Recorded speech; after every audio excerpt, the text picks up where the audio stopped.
to welcome our two guests here this evening. On my right is Father Gerard Hughes. Father Hughes is a Jesuit priest and spiritual director who has written extensively on non-violent protest. He's also written on Ignatian spirituality and the need for each of us to become more aligned to our God-centred core of our being. He's written many books, two of them which are God of Surprises and God in All Things. And they have established him as a prophetic voice for our times.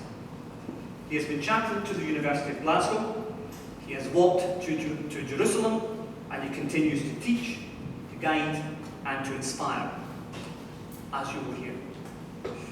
On my left, we have Kieran Hurley.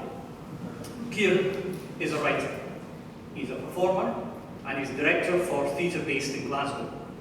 He has worked with a wide range of companies, including the Arches, the National Theatre of Scotland, Traverse Theatre, Battersea Arts Centre. He's an artistic associate with Play, based in Leeds, and Tin Shed in Sydney, and he spent a year as a director and drama working with the Glasgow Homeless Network Drama Group. In addition to this, he is a part-time PhD student at Glasgow University and is editorial assistant on the academic journal Theatre, Dance and Performance Training. And tonight, we have a number of questions for them, which we hope that obviously at some point you'll be able to join in our conversation as well. So to begin, Gerard, in your own ways, you have both walked the walk. In your case, Father, you walked to Jerusalem. In your case, Kieran, it was to the G8 summit. Right, was it a check-in? That changes things completely. So I get my The key question is, whether you walked, hitchhiked or crawled, why did you do it and what did you achieve with that, Father? I did it to Jerusalem because I was in a muddle, in a mental and spiritual muddle. I got interested years before in the whole issue of peace and what peace really means. And that intrigued me because particularly as one read about the need to rearm and the need to the latest missiles, etc., and the whole arms race and what it was costing and all the rest. And then the simple thing in John's Gospel. Jesus appears on the Sunday night in John's Gospel after dying on Friday, and the disciples are there gathered, they're terrified, they think they're going to be killed too. And Jesus appears and he says to them, "Shalom, peace be to you." And, says John, showed them his hands and his side. Now, that is an amazing sentence. Peace, in the sort of world's understanding, is, well, the Romans are saying, if you want peace, prepare for war. It's the only sensible thing to do. Then you'll have peace. So peace through domination. Peace through invulnerability. And Jesus says, "Shalom," and shows his hands and his side. Peace through vulnerability, as distinct from peace through making ourselves invulnerable. So at any rate, the reason I walked to Rome was because I knew from previous experience before Jerusalem I'd walked to Rome. And I did that simply because I like walking and I wanted to get to Rome. And it was too hot to do it in the months I was free. I couldn't. So I thought, I'll walk to Rome. I spread it out. I got to Rome in September. But at any rate, that had taught me walking is a fascinating thing to do, just to walk on your own. And it got me onto the whole notion of pilgrimage. Now, why was it so fascinating? It's because afterwards, I looked at it and said, why is it this thing has been so enjoyable? And what's been particular about it? And I realized it's a wonderful image of the journey through life. Because on the pilgrimage, you choose a destination. And then every decision you make hangs on that choice that you've made to get to that destination. So the routes you take, the food you eat, what you carry, etc., every detail is influenced by this. I want to get to the aim. So why is it people of all religions and none go on pilgrimage? Unconsciously, there was certain unconscious on my part was, unconsciously, what we're doing is we're finding life a bit overwhelming and we want to sort things out. Therefore, you find a destination and you walk towards it, and in that movement, it starts throwing light on the muddle of one's journey through life. So briefly, that's why I went. It was also a peace walk, because I wanted to meet peace groups and see what sort of spiritual training they had for their non-violent resistance. Thank you for that. In your case, Kieran, we've established that you didn't walk. However, you travelled. Why did you do it? And what did it achieve in going to the GA side? Well, I wanted to go there, I guess, less of a religious or spiritual impulse, although it'd be interesting to find those crossovers anyway, even though that's not how I frame it for myself. And but still, I empathise with what you were saying about a muddle. I guess for me, it was more of a political, existential muddle. I wanted to add my voice to a collective voice of dissent against the global capitalist project, I suppose. That was the reason I wanted to be there. But when I was younger, when the GA came to Scotland, I had to work, so I couldn't be there, but I was also only like 15 or 16 or something, I think, and I was kind of a bit too scared to go to Glen Eagles. All that stuff was still in the air about that kid that was shot in Italy and Genoa and stuff, you know. And it was the kind of thing that I wanted to do. I had some friends that were planning on being there. They all decided not to go in the end. I didn't have enough money to travel by train. I didn't want to fly for environmental reasons, and I just decided that I would go by myself and that I would hitchhike. But those are the practical reasons for that mode of transport. But I guess there was a bigger thing as well. It was about there's something about being in a seat in a plane on a flight that I think is quite an interesting or clear metaphor for how we often function as a society, where you sort of strap yourself in and avoid eye contact with the people next to you and watch your little screen in front of you and eat your little packaged meal, and that's kind of how it works. And in hitchhiking, you have to be alone and you have to spend time alone, and it was like walking in that sense, but also it's about reaching a certain societal divide with people and meeting people and relying on the kindness of strangers and being able to just put your trust in people, you know. It was something that I wanted to do. It was terrifying as well, at points. And there was a pilgrimage, in a sense, I suppose, because I wanted to be part of a communal action of like-minded people, and I wanted to get there to be part of that. What did it achieve? And what did it achieve? Well, in the context of protest, that's always a really difficult question, but what it achieved for me was a shift in my relationship with people, with strangers. You know, like a kind of psychological or emotional shift. Like, if I could do that again now, I wouldn't be half as scared.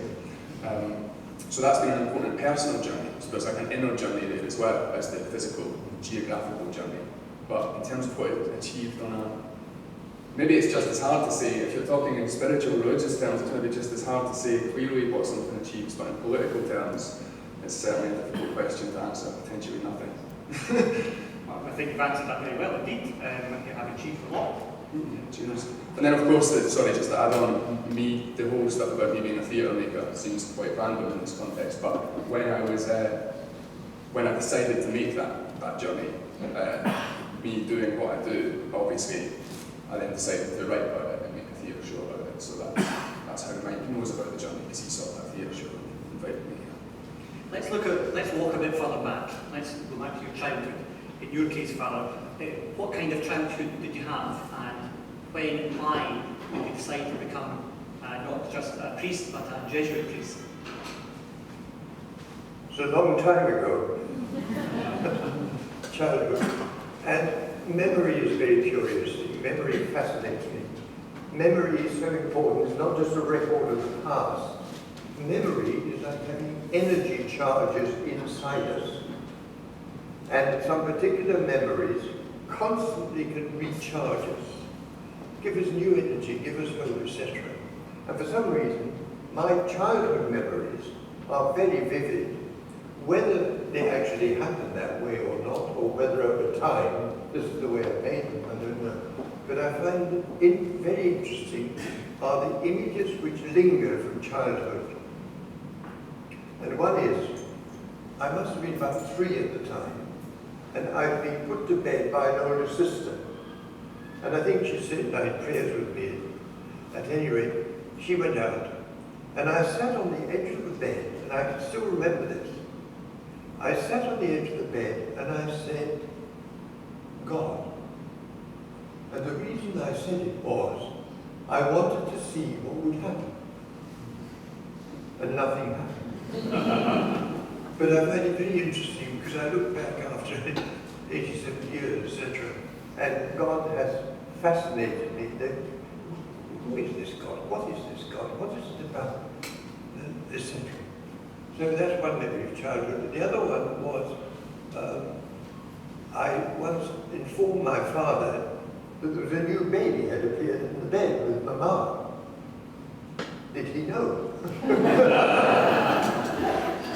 So I thought that a sort of tendency to teach. Just tiny things. But in general, it was very blissful. I'm sure that's the mind thing. But I can't remember an unhappy moment in childhood from the age of 1 to 5. Last memory, my father had we lived in a place called Skelmany on the Clyde coast, and just where the Clyde opens out, and wonderful views across the Firth of Clyde to Arran. And my father worked in Glasgow, and he used to get up early and have his breakfast and then drive off to Glasgow. And I used to get up early too, and stand by the side of the table with my mouth wide open and wait to get a forkful of the bacon and eggs he was having. So it was childhood memories, extremely good, well, that's enough. Yes. And why did you decide to be a Jesuit priest? But almost, in some ways, when I look back on it, I didn't decide. I find this very hard to talk about, but because I wanted to be anything but a Jesuit or a priest. Till I was about 16. And what happened was, in the school I was at, it was Mount St Mary's, a Jesuit school near Sheffield. And there was a scholarship for your last 2 years in the school. And if you won the scholarship, your fees were paid for the next 2 years. So I thought this was worth trying. So I studied a bit extra, and then I thought to give the study top spin, I did a little prayer as well. So I began saying extra Our Fathers and Hail Marys, thinking this will help the results. Well, briefly, I didn't get the scholarship. But somehow, in this business, the prayer had become, there was something very attractive about it. So eventually I found myself thinking about priesthood. And one thing I was sure of was not Jesuit, but priesthood.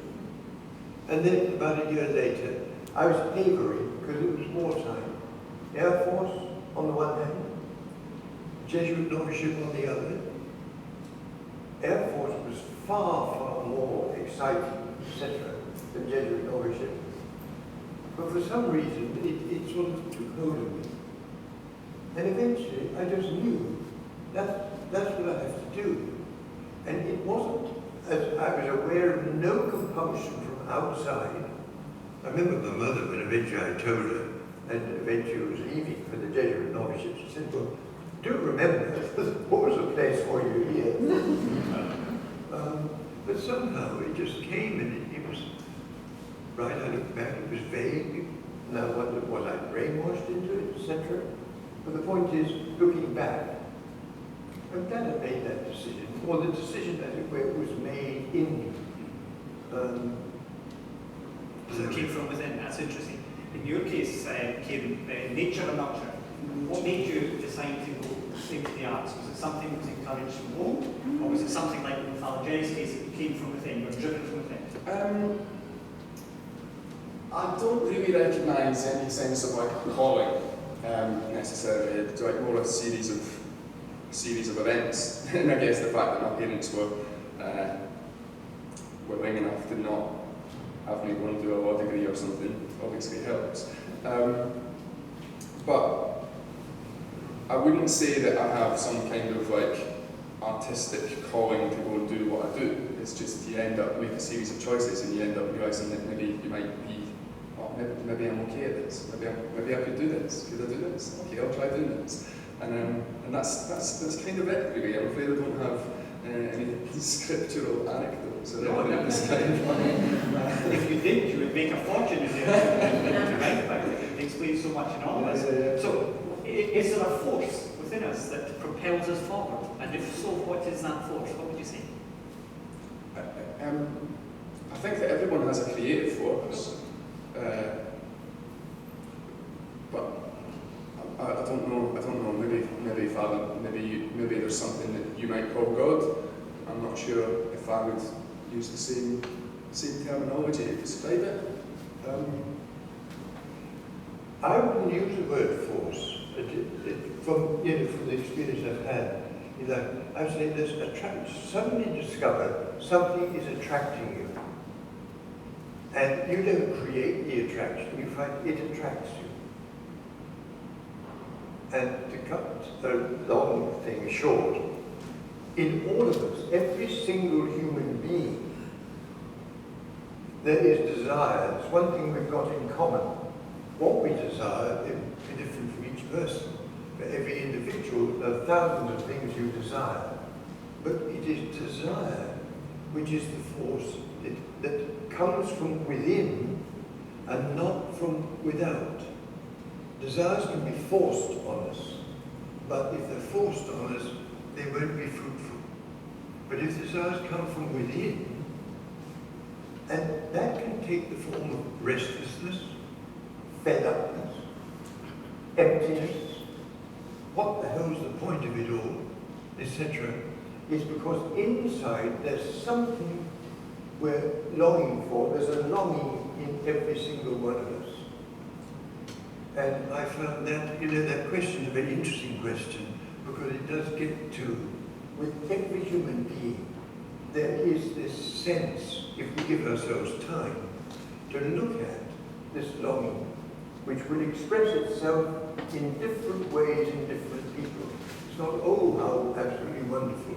It can be how painful it is, just to be, what is the point in life? What is it that I'm after? And I find that has been the most valuable question I can ask myself. And I find it with other people too. If we give ourselves the time, what is it you're after? And Augustine of Hippo, 5th century Augustine, the great writer, said, Lord, you created me for yourself. My heart is restless until it rests in thee. And the constant asking ourselves, what is it you're after? And you can occupy yourself for many, possibly very happy hours. Just try to think, what do I desire? Well, you can look through sheets and sheets of paper with that, writing below. Then you discover most of them conflict with one another. I desire to be popular. I also desire to be transparently honest. You hit the problem straight away. And so you struggle away with it. Or another way of getting at it is, imagine passed away and you write your own autobiography. And don't let reality limit you in the slightest. What would you like in your wildest dreams? What would you like people to say? then write them down, and then listen, and beginning to discover there's more in us than we thought. Because we are not isolated teams or struggling to get on. We can feel that, but we are a unity, in fact, and there's a spirit which hovers over every single one of us, takes different forms at different people. I'm interested in that. There are different forces for every person. Yes. But I would suggest, though, my humble opinion, that those desires that you're talking about, that everyone has, you know, a longing, you didn't use the word force, but there may be something essential and human about that, but for me that's always in dialogue with how we're socialised. And so this idea that there's this essential longing that's in all of us, that is this, what is life about? Well, I think we all have desires, but those desires are maybe the product of a dialogue between our natural human selves and the ways in which we're socialised and the expectations that we have of ourselves. And I think that, you know, our sexuality or our desire to make artwork or our desire to do something else, these are not just, I don't think, essential callings, but the result of a whole series of social conditions. Like I had the longing or the desire to go and hitchhike to the GA summit in Italy. It was in 2009, it was when I was in Latin in Italy. And that desire was the result of being part of, that specific desire was the result of being part of a community of activists in Glasgow who had had the privilege of being able to meet from being from a privileged middle-class background, but I was able to go to university and meet these people and so on and so forth. And so, so that's where this idea of like a voice or a calling becomes a little bit problematic for me personally. So your forces are from your society, from the people you go around with, from your experience of life, whereas your forces are something other than that, aren't they? And I wouldn't suggest it was if I could just, sorry, I wouldn't suggest it was as binary as that. Like, to go back to the earlier question about why it is that I went into the arts, like now that I make art and that I write and that I perform and that I make work for theatre, I can't imagine what I would possibly do without that, and it feels like an essential part of myself. And I do think that there's when I say I think that everyone's creative, I do think there's something essentially human about our creativity and about our desires and about our longings, but I think they articulate, those desires are articulated in a way that's been conditioned by a whole, by culture and by our society, and so, yeah, I wouldn't put myself strictly on the nurture, not nature side of the binary. I think there's grades in between that. I suspect you might have something to say about that. Just briefly, I agree with that. It depends a lot on your social conditioning. But what the social conditioning does, it hits different parts of you. You know, two brothers, for example, or twins, they can have move in the same company. And I should know. And the whole business of obviously you're conditioned by the social surroundings, but it's in life, what do I really desire? The answer you give, you find it changes as you grow older, and you can have desires which they're not too specific. I mean, the first desire, like, to do well, to get on. And very briefly, desire is worth concentrating on very much because we're all created unique, but we're also in a society which is riddled with shoulds and oughts, etc. And one of the most crippling things in our life are the oughts. Be careful of the oughts in your life. There was a man, Dr. Frank Lake, had been a psychiatrist, became an Anglican priest, wrote a quite great book on clinical theology, in the course of which he diagnoses a spiritual disease called hardening of the arteries. Whose oughts or desires am I really following? Is it mummy's? or daddies or somebody else? Or is it me? We're created unique, and yet somehow we're afraid of uniqueness. We want us a kind of society where we all do the same thing. And the fascinating thing, I find it's all linked with this. In Jesus, in the Gospel, whenever it came to the temptations in the desert to listen to or be told to study, I used to say, oh God, not again. Because I found them quite irrelevant to my life. I mean, I'd never been tempted to leap off the temple or turn stones into bread. But I realized what they're about is a Jewish, wonderful, imaginative way of putting essential temptations of the human being, because the Romans said, in order to dominate, in order to rule, give the people bread, give them services, and to get them really by the throat, make yourself divine, so that the fears of the afterlife are also in your control. Be a controlling person. Jesus refuses every single one of them, and that's the remark. And he's a Jesus of freedom. But we have managed, with our human ingenuity, to turn him into, or we can do, into a series of wars. And he came to deliver us from the external wars into the... We're all part of something far, far, far greater than we are. And that is only through contact with others and situations we get into, we can begin to understand ourselves. If we had to sit and look, we would find emptiness.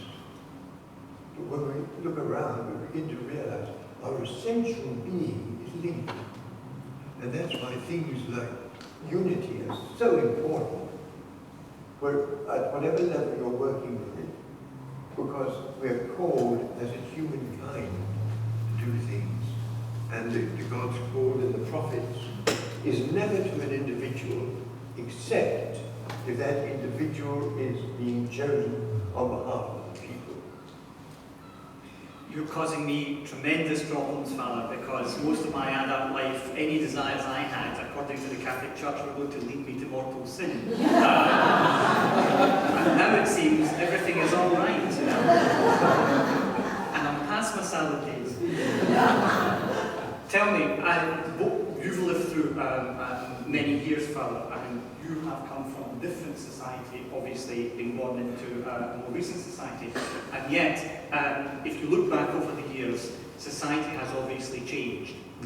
Religion had a greater import in our generation than it has perhaps in yours. Are we now living in a post-religious society? Certainly not. That's it. Why not? Well, the Father's still here saying important things from Scripture and stuff. I don't practice religion. I was raised, as some of you know, in the Catholic Church. Not anymore, but we won't go into that for my own reasons. But I still think that it's a very present force in society. Like when Pope visited Scotland, that was a big deal. That would not have been such a big deal in a post-religious society. A force for good, a force for... It's just a force. Right, here goes. I'm not willing to join in a lot of join the voice that's quite prevalent on the radical political left that says that organised religion is a force for bad and should be abolished. I'm not willing to join that, to add my voice to that voice. I don't practice religion, and I have my issues with organised religion in general. But as far as I can see, there is at the core of a lot of organised religion and in the Catholic Church a value system which, when interpreted well, can be a very positive thing. Like I often tell an anecdote of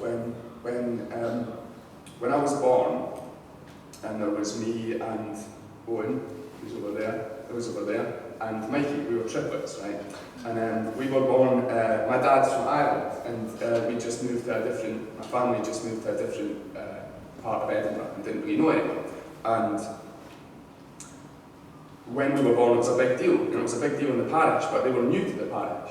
But the parish community really kind of rallied around my family and like helped raise us. Some of you are here, so that's nice.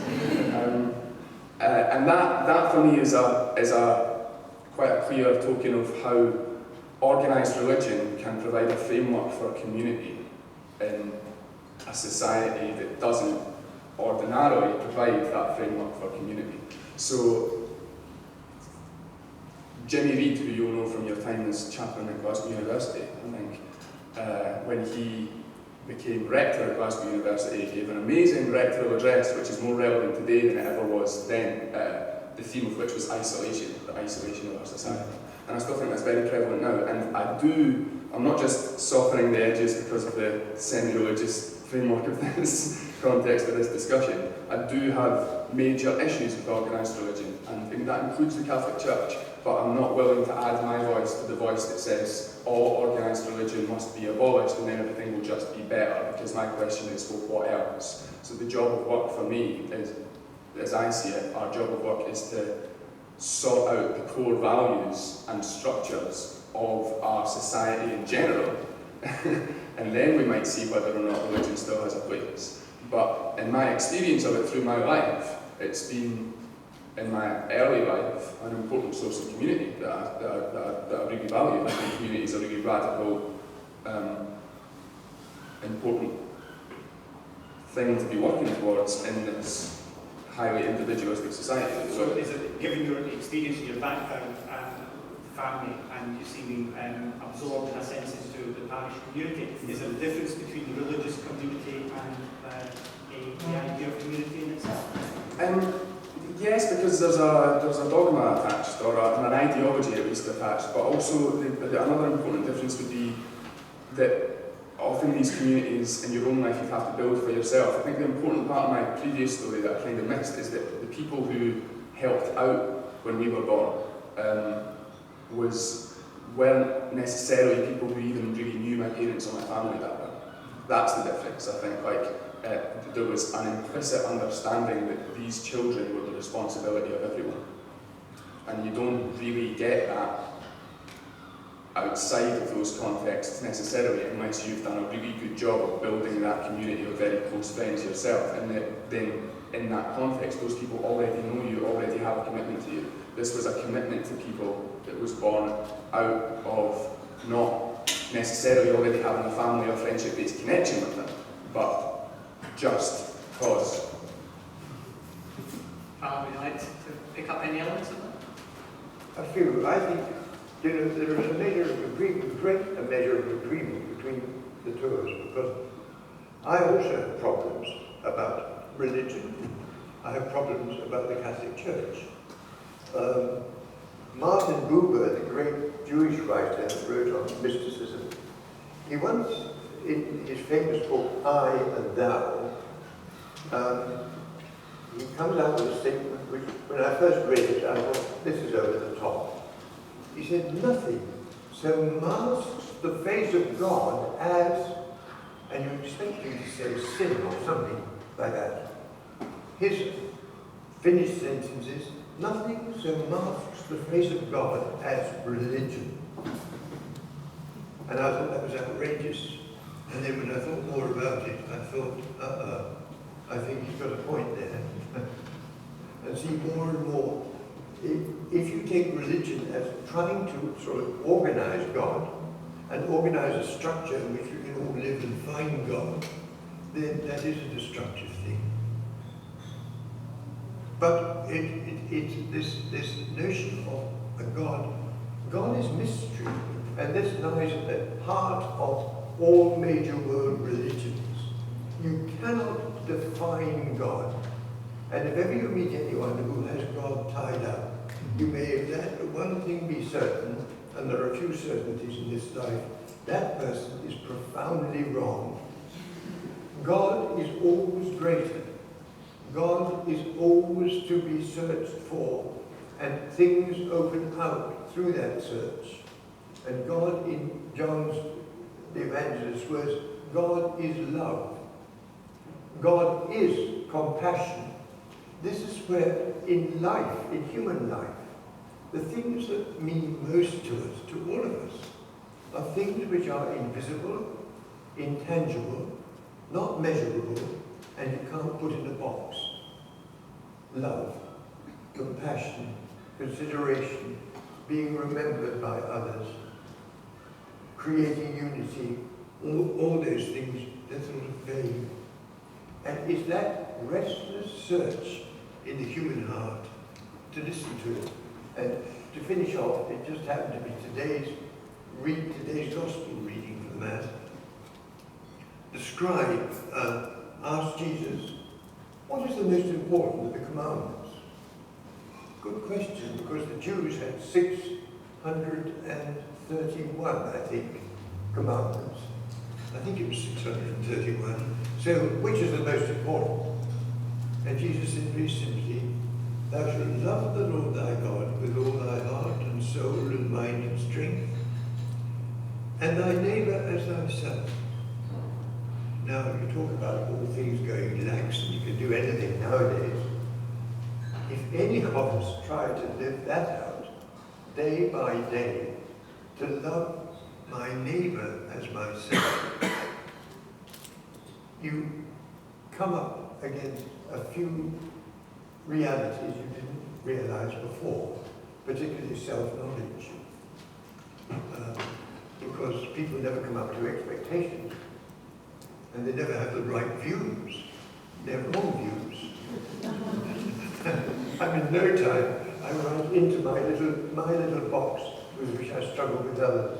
And all of us will be called to unity. What we desperately need is the art of conversing, communicating with one another non-violently. And that's going on in all kinds of circles today, and I think it is a most useful activity to delight in our differences, to be able to listen to the differences, and maybe deplore what the other person is holding, but still, in a real sense, have a love for that person. And if anyone has a neat solution to that, I should be delighted to hear from them. Well, you'll all have the opportunity in a few minutes to join in the conversation. But just before we do that, as you look back, Father, as you look forward, Kieran, are you hopeful for mankind?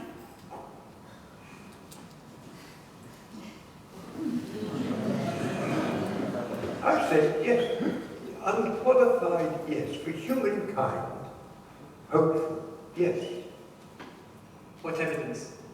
What evidence people are needing. And it's first of all in the experience of the odd person that you meet, and you can see sometimes, if one's lucky enough, people of incredible goodness. I mean, they never parade it, they're just ordinary. But a most tremendous goodness and generosity. And I've had the good fortune to meet some of them. And one was a contemporary of mine in studies as a Jesuit. His name is Bill Bixel. And Bill was no academic, but he went to Germany because he was sent to do his theology. He didn't like theology at all, but he was a most delightful companion. And since ordination, he's had a pretty stormy time and spent a lot of his time in prison. And the reason he's in prison, his last sentence, or second last sentence, at the age of 83, along with an 84-year-old nun, and 4 others who were all in their 60s, they walked into one of the biggest collections of nuclear arms in the States. Huge place. And they walked through the night for 4 hours with wire cutters. And Bill has had, I think it's 4 bypasses, if you can have as many as that. And he's been told by the doctors, do take it easy, because you could drop dead at any moment. And I know Bill well. He also founded a house, a Dorothy Day house, is for vagrants. And the vagrants he's chosen are psychiatric patients. And that's where he lived. And when he's not there, he's on protest, etc. And I met him in theology, and then about 8 years ago, I met him again out in Tacoma, Washington, where he lives. And he's such an inspiration, this man, because it's for the sake of humankind he's living this sort of life. And at the moment, he's just finished one prison sentence, and he's waiting to start on another prison sentence. This time, he was for going to a place where they actually make the nuclear weapons, and trespassing on the property. And the judges are under instruction, don't let them say anything about their motivation, why they're going. The fact is, they have trespassed on property. Where is the golden calf today? Don't trespass on poverty, on property, on any account. Are you hopeful? I'd love to be able to just say it as straight, uncomplicated yes. But that's hard. That's really hard when this sort of, when the big political narratives of our time are so doom-filled. My parents' generation, maybe the 1960s, people maybe thought they could, people really thought they were going to change the world for the better, by the sounds of things, by the looks of things from here. And well, full marks for trying, and thanks for the cool music. But we did agree for people like you. Oh, well, thanks. Yeah. But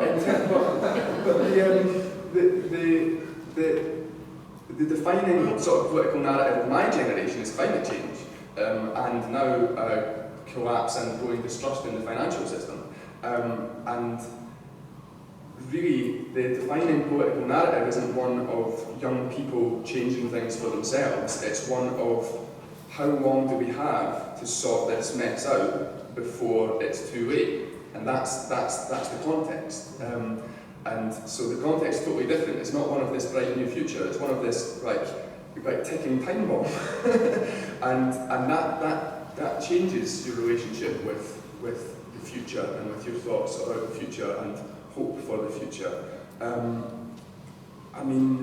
Yes, you asked Father Jerry for evidence, for what evidence, and the thing is, if I start thinking about evidence, there is so much more evidence stacking up to suggest that I shouldn't be hopeful for the future.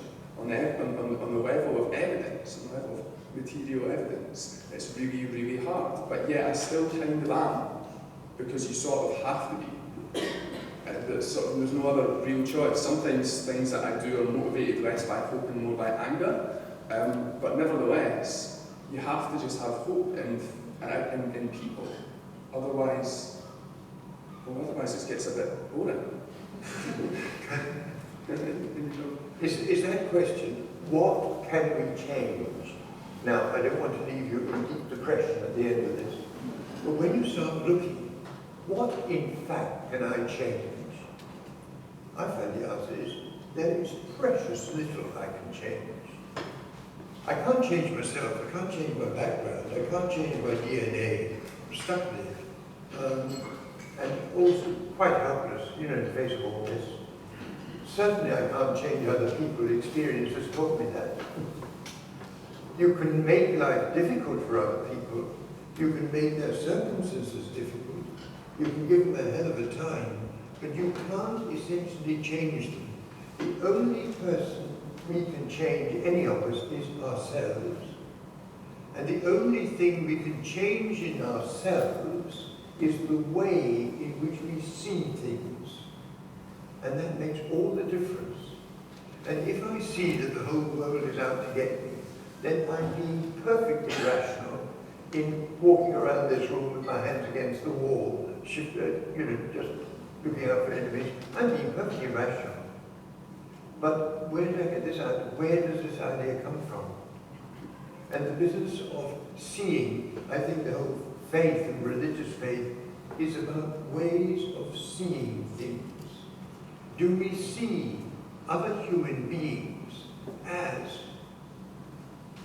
just a very brief story, a man called Donald Nichols some of you will know, he was a historian, well-known writer, wrote a wonderful book on holiness. But I met Donald one day in Birmingham, and I knew he'd just been to a university meeting. I said to him, "How did the meeting go, Donald?" He said it was ghastly. We all had to sit round in circles, they're all professors, and introduce ourselves. And so you had the professor of physics, and chemistry, and Greek, and Latin, etc. And when it came to my turn, all I wanted to say was, "My name is Donald. I am a unique manifestation of God." Remember that for your next interview. But it's incredible. How do we look at another human being? How do we see them? And do we really see another? And I'm preaching to myself here. Do we see it as ourselves? Therefore, if I do damage to somebody, I'm not just damaging them. I'm damaging myself too. And lots of other people. And we can't do damage just on our own. We do it. Well, and what sort of life do I want to live? Do I want to live a life of giving life? Or do I want to live a life of destroying life? And that is an ultimate question for every single human being. And we've all got to do it in our own particular ways, which may be what they call very ordinary. Nothing is ordinary. Everything is extraordinary if we've got the eyes to see. And as somebody said, every bush is burning if you can see them. You have been incredibly patient, ladies and gentlemen. We have a few minutes left. Anybody like to join in our conversation? I have never known so many guileless people. So quiet. I'm interested in the role that spirituality might play in whatever social changes occur from this point onwards. And you've kind of talked around it, so there's not a specific question. I thought, well, I'm interested in the indigenous spirituality of this island or this country, which is paganism, and how that an approach which is maybe more ecological in its spirituality and acknowledges multiple gods rather than one monotheistic force or presence of them. How that might be more compatible maybe with perspective that Kieran's presenting.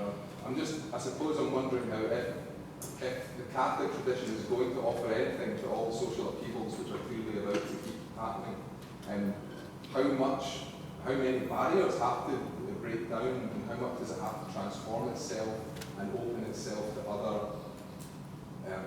other spiritualities or other perspectives, and specifically including, like I say, Celtic paganism, what that might have to offer. So discuss. 10 seconds from 10 seconds. Whatever bit of that you connect with, I'm not going to be disappointed if you don't address. No, but thank you for that, because it is mighty important, and it reminds me. I spent a little bit of time, a few months, living with Aborigines in Australia. And I'd read about the Aborigines, and I'd read about something of their spirituality, and I was fascinated by it, and went to live with them.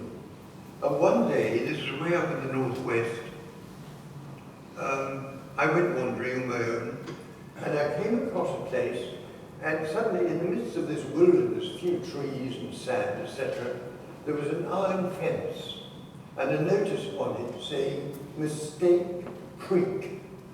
That was all. And when I got back that evening, one of the Aboriginals there, like most of them, he was an artist, but he could also speak good English. Most of them I couldn't understand, and they couldn't understand me, but this man I could understand. And I asked him about Mistake Creek, and he told me this horrifying story. In 1943, the white farmer noticed they used to have Aborigines living on their land, and they would give them tea, sugar, and wheat, etc., you know, as salary. But one day, he lost a cow, and he went down to where the Aborigines were camped and said, "Somebody has stolen the cow, and unless they own up, it's the end of you all." And nobody owned up. So he and his stockman, the Stockman was an Aboriginal, with their rifles.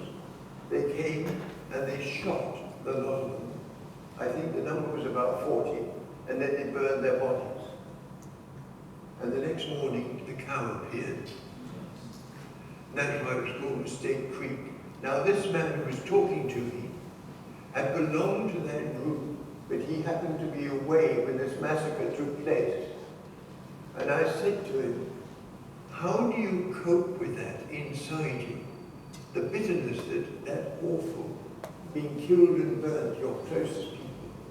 And he said, see sky, see birds, see trees, see flowers, see you, see me, we all one. God help us.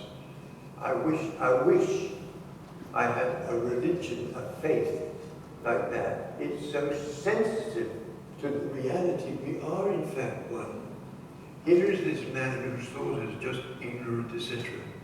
And he's grasped this, and he's managed to live through it, and he's managed to grow through this awful tragedy. And I think that business of, would you say, listening to one another, and those early, I mean, we talk about paganism, a very vague word because it's very complex. But the business of God is in all things.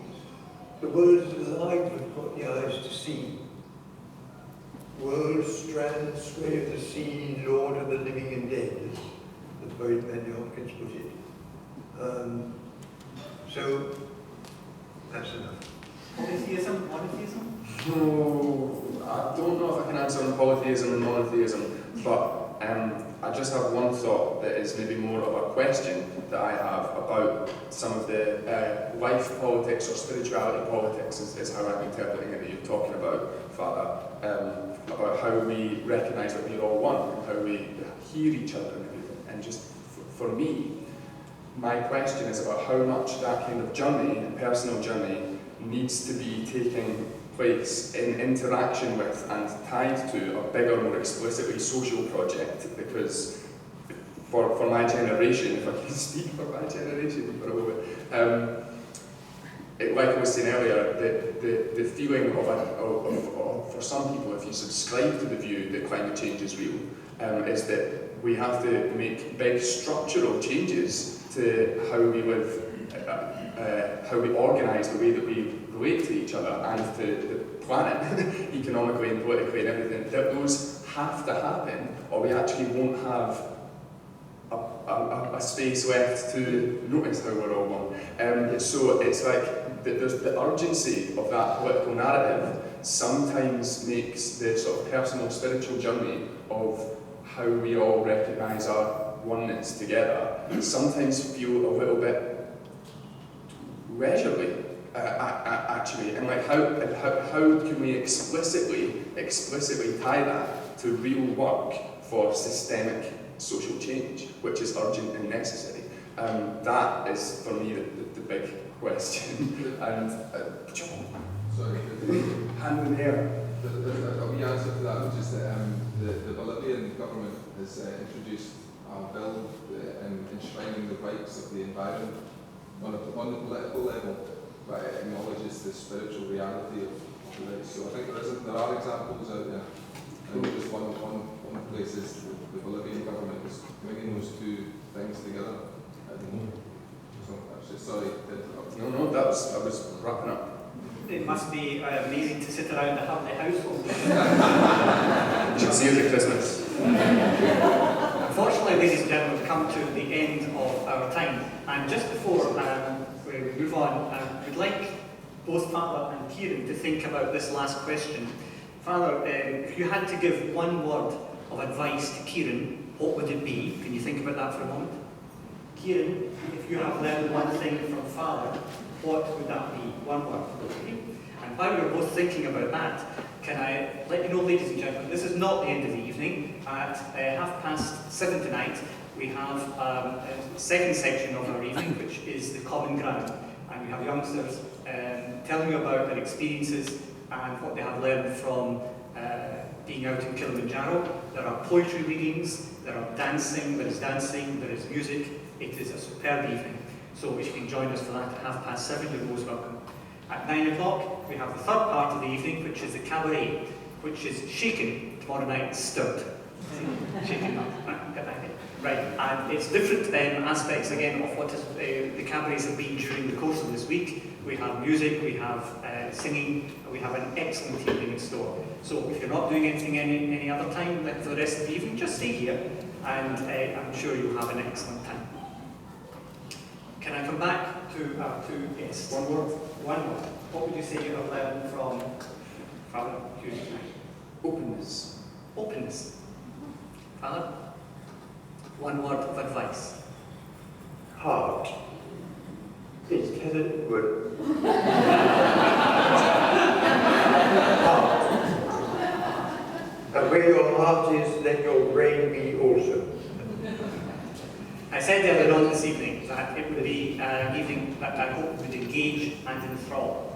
Gentlemen, it has been a delight, an honour and a privilege to converse with you this evening, and I'm sure, ladies and gentlemen, you will concur with that. Have an enjoyable festival and a good evening.